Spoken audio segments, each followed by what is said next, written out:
The average American retires with less than you think. Not because they didn't try, not because they were lazy, but because nobody told them the number they were actually chasing was wrong. Today, we're pulling the real data from the Federal Reserve, from Vanguard, from Social Security itself. And we're going to show you exactly where the average person lands at retirement and the quiet gap that decides whether you spend your last decades comfortable or just surviving. Here's a number that should bother you. $57,000. That's the median retirement savings of Americans aged 56 to 64, the people who are 1 decade or less from retirement, not the average, which gets inflated by millionaires at the top. The median, the person sitting exactly in the middle of the pack. According to the Federal Reserve's Survey of Consumer Finances, that's where most people genuinely land. Let that sit for a second. $57,000. If you retired today and withdrew conservatively, say 4% per year, that generates about $2,280 total for the entire year. That's not a monthly income. That's what the account produces in 12 months before it starts shrinking.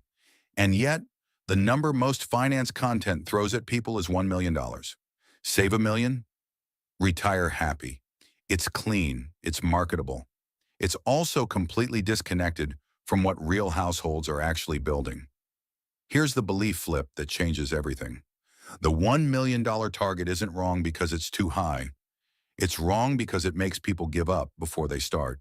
When someone at 42 years old earning $55,000 a year, carrying a car payment and 2 kids, hears you need $1 million, they don't get motivated. They get paralyzed. They close the tab. They tell themselves they'll figure it out later, and later has a way of becoming never. The number you actually need is personal. It's built from your expected monthly expenses, your Social Security income, your health situation, and the lifestyle you genuinely want, not the lifestyle a brokerage firm is trying to sell you. The Social Security Administration reports that the average monthly Social Security benefit in 2024 sits around $1,900. For a couple where both partners worked, that can reach $3,800 per month combined. That changes the math significantly, and most people forget to factor it in when they panic about their savings balance. So what does a realistic retirement actually require in savings? If your monthly expenses in retirement are around $3,500 and Social Security covers $1,900 of that, you need your savings to generate roughly $1,600 per month. Using that same 4% withdrawal rule, that means you need a portfolio of around $480,000. Not $1 million. Less than half. That's not a reason to save less. That's a reason to stop feeling like a failure and start working with a real number. Here's what this means practically. A 45-year-old with $80,000 saved, contributing $500 per month, and earning a 7% average annual return, arrives at 65 with approximately $560,000. According to Vanguard's long-term market return data, 7% is a reasonable conservative estimate for a diversified index portfolio over a 20-year horizon. That's not a dream. That's math. Boring, powerful, available to almost anyone math. The retirement crisis in America isn't only a savings crisis. It's a clarity crisis. People are running toward a finish line they can't see in a race where nobody told them the real distance. And that's exactly what we're going to fix. Starting with understanding why most people fall short in the first place, here's something nobody in personal finance wants to say out loud. Most people who struggle in retirement didn't fail because they were irresponsible. They failed because 2 invisible forces were working against them the entire time, and they never even knew it. The first villain is lifestyle creep. It doesn't announce itself. It doesn't show up as one catastrophic decision. It arrives quietly every time your income goes up and your spending rises to match it. Automatically, almost unconsciously. You get a raise, so you upgrade the car. The kids get older, so you move to a bigger house. The promotion hits, so the vacations get a little nicer.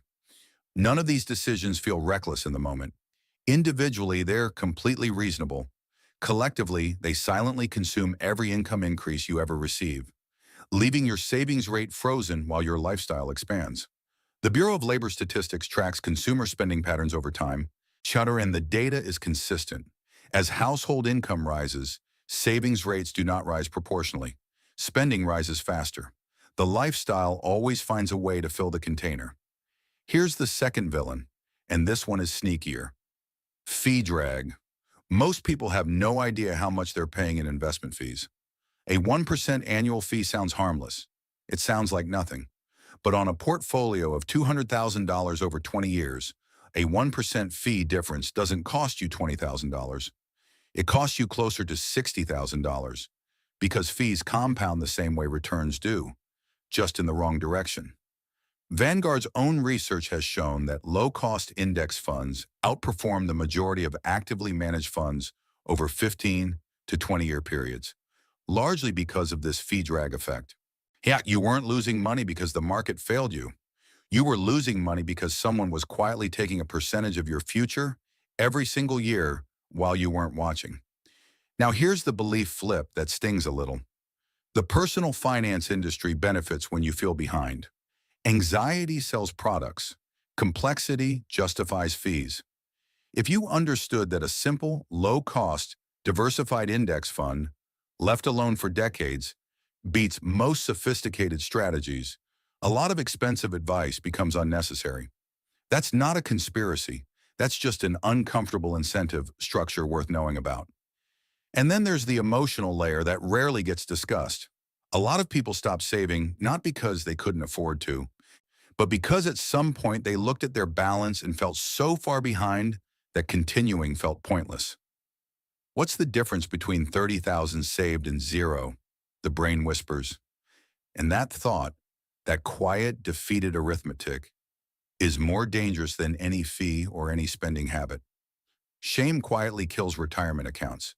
It makes people avoid looking at statements. It makes them skip open enrollment because the whole thing feels overwhelming. It turns a recoverable situation into an ignored one. If you've ever closed a financial app because the number made you feel sick, you're not alone and you're not broken. But staying in avoidance is the one thing that genuinely does make it worse.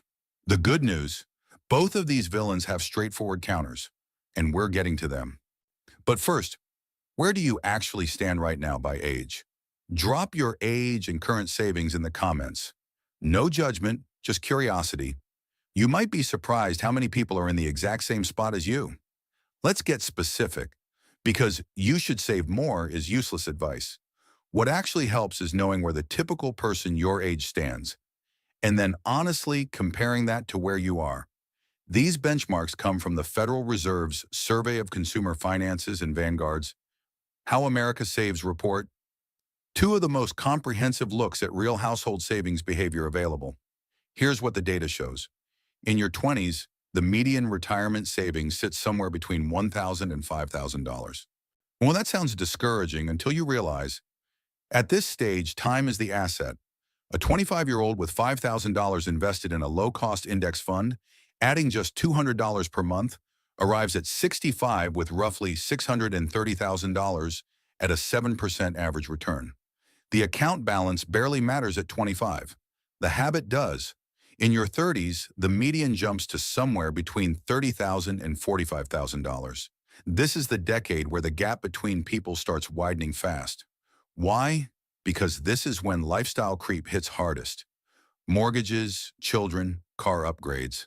The people who automate their contributions and don't touch them quietly pull ahead.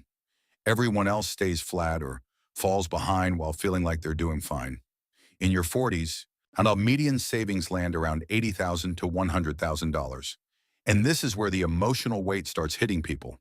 At 45, retirement feels close enough to be real, but far enough that there's still hope. And that tension is actually useful if you channel it correctly. This decade has the highest earning potential for most households. The decisions made between 40 and 50 have an outsized impact on the final number. In your 50s, the median sits around $130,000 to $160,000. Here's where the math gets brutally honest. Someone at 55 with $150,000, contributing $1,000 per month for 10 years at 7%, reaches roughly $340,000 at 65. Combined with Social Security, that can produce a workable monthly income. Not luxurious, but livable. The window is narrower, but it's not closed. At 60 and beyond, median savings hover around $170,000 to $210,000 for those approaching retirement. Many people at this stage are relying heavily on Social Security, home equity, or part-time work to bridge the gap. And for a significant portion, that combination genuinely works. Here's the belief flip. Being below the median doesn't mean you failed. It means you're normal. And normal is fixable. The median isn't the goal, it's just the mirror. And most people, when they actually see their reflection clearly for the first time, make better decisions immediately. One thing worth noting, these are median numbers. The averages are significantly higher because a small percentage of households hold enormous balances that pull the average up. If you're comparing yourself to average figures you've seen elsewhere and feeling behind, you may actually be tracking closer to typical than you think. Now, knowing where people stand is one thing. Understanding what actually separates the ones who land comfortably from the ones who struggle, that requires looking at two real people making the same salary and arriving at completely different destinations. Same city, same employer, same starting salary of $52,000 a year. Marcus and Linda both joined the same mid-sized logistics company at 28 years old. They sat 3 desks apart. They got the same benefits packet on the same orientation day. At 65, Marcus retired with approximately $420,000 in his 401k and a paid-off home. Linda retired with $83,000, a mortgage with 6 years remaining, and a part-time job she didn't choose. She kept it because she needed it. Same income, completely different outcomes. Here's what actually happened. Marcus did one thing on his first day that he almost skipped because the HR packet was confusing. He enrolled in the company 401k and selected a 6% contribution, enough to capture the full employer match of 3%. He picked a target date fund because he didn't know what else to choose, and then he essentially forgot about it for a decade. He wasn't financially sophisticated. He didn't read investing books. He just never turned it off. Linda intended to enroll. She genuinely did. But the form felt overwhelming. She was focused on finding an apartment, and she told herself she'd sort it out next month. Next month became next year. She finally enrolled at 34, 6 years later, at 3% below the match threshold. Over those 6 years, Linda missed approximately $19,000 in employer match contributions alone. Free money, sitting on the table, uncollected. But here's where the gap becomes a canyon. At 39, Marcus got a promotion and increased his contribution to 10%. Linda, at the same age, went through a divorce, drained a portion of her retirement account to cover legal fees and a security deposit, triggering taxes and a 10% early withdrawal penalty, and dropped her contribution to 1% to rebuild her cash flow. She meant it to be temporary, and it lasted 4 years. This is the micro story inside the case study that matters most. It wasn't one catastrophic mistake. It was a sequence of small delays. One missed enrollment, one withdrawal, one temporary reduction. Each individually survivable, collectively devastating. By 50, Marcus had approximately $240,000 saved. Linda had $61,000. The compound interest gap between them was now self-perpetuating.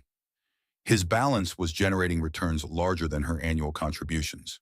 Here's the math moment. At a 7% return, $240,000 grows by $16,800 in a single year. Without Marcus adding a single dollar, Linda's $61,000 grows by $4,270 in the same year. When he's lapping her annually just by staying still, the belief flip here is important. Linda isn't a cautionary tale about laziness. She's a cautionary tale about how life interrupts the best intentions, and why the system needs to be automatic, not aspirational. Marcus didn't win because he was smarter or more disciplined. He won because the right behavior was locked in on day one and required no ongoing willpower to maintain. That's the actual lesson. Not be more like Marcus. It's set it up so that you can't accidentally be Linda.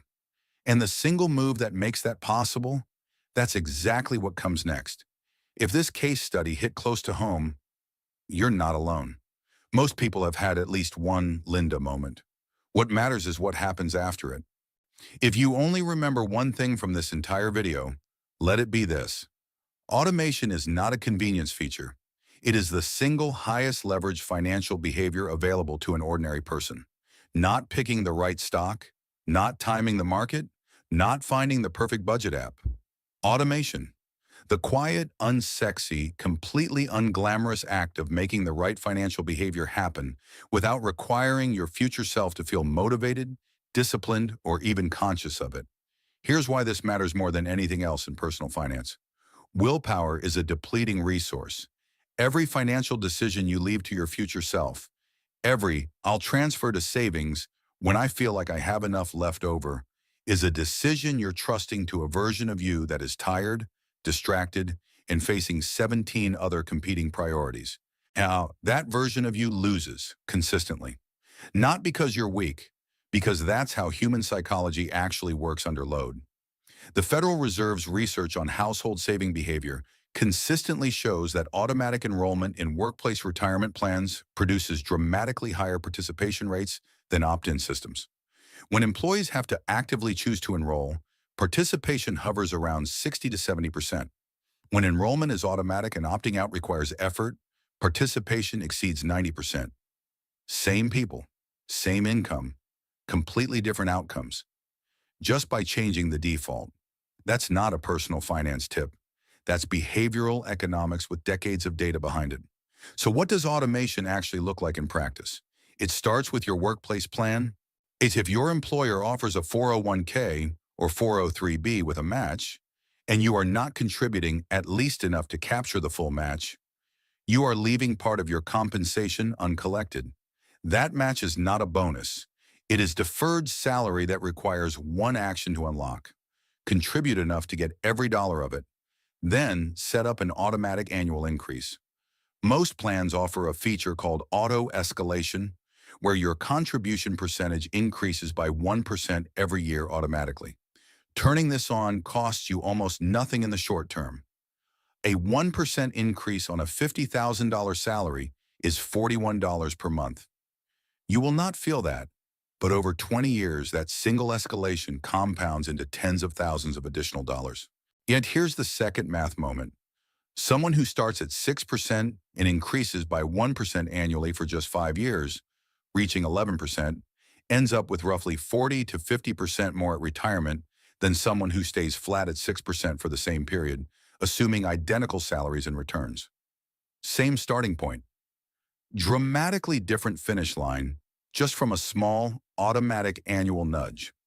If you're self-employed or your employer has no match, the same principle applies through an IRA or ASEP IRA. Set a fixed automatic transfer on payday, before the money touches your checking account, not what's left over. First, always first. The villain this defeats isn't laziness, it's optionality. Every moment money sits in your checking account, it has options. Groceries, a streaming upgrade, in a dinner out that felt justified. Automation removes the option before the temptation appears. Marcus didn't have more discipline than Linda. He had fewer decisions to make. Build the system that protects you from your own best intentions, and then leave it alone. If you've found this useful so far, A-Like genuinely helps this reach people who need it. No pressure, just appreciate it. We've talked about the big number, the balance, the milestone. But here's the question most retirement content never actually answers. What does that number feel like on a Tuesday in January when you're buying groceries, paying utilities, and trying to figure out if you can afford to visit your grandkids? Let's make this real. The average retired household in America spends roughly $800 per month according to the Bureau of Labor Statistics Consumer Expenditure Survey. That covers housing, food, transportation, healthcare, and a modest amount of personal spending and entertainment. Not luxurious, not miserable. Just normal retired life. Now let's build that from actual income sources. The average Social Security benefit in 2024 sits around $1,900 per month for an individual. For a couple where both partners have work histories, That combined figure can reach $3,400 to $3,800, which for a household with modest expenses and no mortgage is surprisingly close to covering everything. This is the belief flip that genuinely shocks people. A paid-off home and two Social Security checks can get a retired couple remarkably close to financial stability, even without a $1 million portfolio. The mortgage changes everything. A retired household carrying a $1,500 monthly mortgage payment needs roughly $18,000 more per year from their portfolio than one that owns their home outright. Over a 20-year retirement, that difference represents $360,000 in additional withdrawals. The single most powerful retirement planning move for homeowners in their 40s and early 50s isn't always maxing a 401k. Sometimes it's aggressively paying down the mortgage so that retirement income requirements drop significantly. And then now let's talk about the expense nobody budgets for. Honestly, healthcare. Fidelity's annual retirement healthcare cost estimate puts the average retired couple's lifetime healthcare spending at around $315,000. That's roughly $1,300 per month across a typical retirement. Medicare covers a significant portion, but premiums, co-pays, dental, vision, and long-term care costs are largely out of pocket. People who plan for this number sleep better. People who ignore it get blindsided. Here's what a genuinely comfortable retirement income picture looks like for a single person with reasonable savings. Social Security brings in $1,900. A portfolio of $320,000 withdrawn at 4% adds $12,000 to $800 annually, roughly $1,067 per month. Combined monthly income, approximately $2,967. With a paid-off home and Medicare coverage, that is a livable, dignified retirement. Not a wealthy one, but a stable one. The number isn't always the mountain it appears to be from a distance. Here's the micro story that ties this together. A woman named Carol, 68 years old, retired school teacher from Ohio, spent years terrified she hadn't saved enough. Her balance was $190,000, well below what most financial content told her she needed. But her pension covered $1,400 monthly, Social Security added $1,700, her home was paid off, and her actual monthly expenses were $2,900. She had a surplus. She just couldn't see it until someone helped her build the complete picture instead of fixating on the single savings number. Enough isn't a universal number. It's a personal equation. And most people, when they actually do the math honestly and completely, find they're closer than the fear told them they were. Everything we've covered means nothing if it stays abstract. So let's close with something you can actually do this week, this month, this quarter, depending on exactly where you are right now. No overwhelming overhauls. No cancel all subscriptions and eat rice.